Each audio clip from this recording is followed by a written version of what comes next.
ಶುಭೋದಯ ವೀಕ್ಷಕರೇ, ಎಲ್ಲರಿಗೂ ಒಳ್ಳೆಯದಾಗಲಿ. ಇಂದು ನಾನು ನಿಮಗೆ ನೀವು ಪ್ರೀತಿಸಿ ನಿಮ್ಮನ್ನು ಬಿಟ್ಟು ದೂರ ಹೋಗಿರುವಂತಹ ವ್ಯಕ್ತಿಯನ್ನು ಕ್ಷಣಾರ್ಧದಲ್ಲಿ ನಿಮ್ಮಂತೆ ಮಾಡಿಕೊಳ್ಬೋದು. ಅದು ಈ ಒಂದು ತಂತ್ರವನ್ನು ಮಾಡುವುದರಿಂದ. ಅದು ಯಾವ ತಂತ್ರ ಮತ್ತು ಹೇಗೆ ಮಾಡಬೇಕು ತಿಳಿಯೋಣ. ಮೊದಲಿಗೆ ವೀಕ್ಷಕರೇ, ನೀವು ಒಂದು ನಿರ್ಜನವಾದ ಪ್ರದೇಶದಲ್ಲಿ ಕುಳಿತು ಈ ಒಂದು ತಂತ್ರವನ್ನು ಮಾಡಬೇಕು. ಇಂದು ಅಮಾವಾಸ್ಯೆ ಆಗಿರುವುದರಿಂದ ಹಿಂದೆ ಈ ಒಂದು ತಂತ್ರವನ್ನು ಪ್ರಯೋಗ ಮಾಡಿ ನೋಡಿ.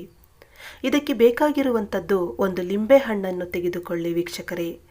ಆ ಒಂದು ಲಿಂಬೆಹಣ್ಣಿನ ಮೇಲೆ ನೀವು ಇಷ್ಟಪಟ್ಟ ವ್ಯಕ್ತಿಯ ಹೆಸರನ್ನು ಬರಿಬೇಕಾಗುತ್ತೆ. ಇದಾದ ನಂತರ ಒಂದು ತಟ್ಟೆಯಲ್ಲಿ ಕೆಂಪು ನೀರನ್ನು ಮಾಡಿಕೊಂಡು ಆ ಒಂದು ತಟ್ಟೆಯ ಮಧ್ಯಭಾಗದಲ್ಲಿ ಈ ರೀತಿಯಾಗಿ ನೀವು ಒಂದು ಕಪ್ಪು ಎಳ್ಳು ಬರುತ್ತಲ್ಲ, ಆ ಒಂದು ಕಪ್ಪು ಎಳ್ಳನ್ನು ತೆಗೆದುಕೊಳ್ಳಿ. ಆ ಒಂದು ಕಪ್ಪು ಎಳ್ಳಿನ ಮಧ್ಯಭಾಗದಲ್ಲಿ ಈ ಒಂದು ಲಿಂಬೆಹಣ್ಣನ್ನು ಇಡಬೇಕು. ಇಡುವಾಗ 4 ಭಾಗವಾಗಿ ಕಟ್ ಮಾಡಿಕೊಳ್ಳಿ. ಕಟ್ ಮಾಡಿರುವಂತಹ ಆ ಒಂದು ಲಿಂಬೆಹಣ್ಣಿಗೆ ಅರಿಶಿಣ ಕುಂಕುಮವನ್ನು ತುಂಬಬೇಕು.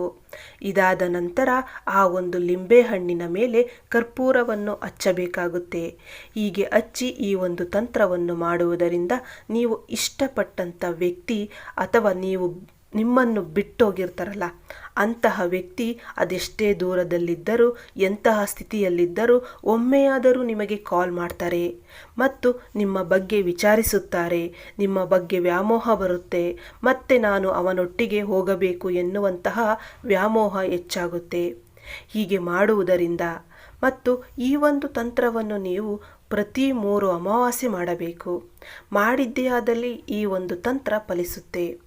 ಇನ್ನು ಹೆಚ್ಚಿನ ಮಾಹಿತಿಗಾಗಿ ಕಾಲ್ ಮಾಡಿ ಪರಿಹಾರನ ಕಂಡುಕೊಳ್ಬೇಕಾಗುತ್ತೆ. ಹಾಗೆ ಇದೆಲ್ಲ ಆದ ನಂತರ ಆ ಒಂದು ಲಿಂಬೆಹಣ್ಣು ಮತ್ತು ಕೆಂಪು ನೀರನ್ನು ನೀವು 3 ರಸ್ತೆಯ ಮಧ್ಯೆ ಚೆಲ್ಲಿ ಬರಬೇಕು. ಹೀಗೆ ಮಾಡುವುದರಿಂದ ನೀವು ಇಷ್ಟಪಟ್ಟ ವ್ಯಕ್ತಿ ಅದೆಲ್ಲೇ ಇದ್ದರೂ ಹೇಗೆ ಇದ್ದರೂ ನಿಮ್ಮಂತೆ ಆಗುವುದಂತೂ ಸತಸಿದ್ಧ. ಇನ್ನು ಹೆಚ್ಚಿನ ಮಾಹಿತಿಗಾಗಿ ಒಂದು ಕರೆ ಮಾಡಿ. ಧನ್ಯವಾದಗಳು.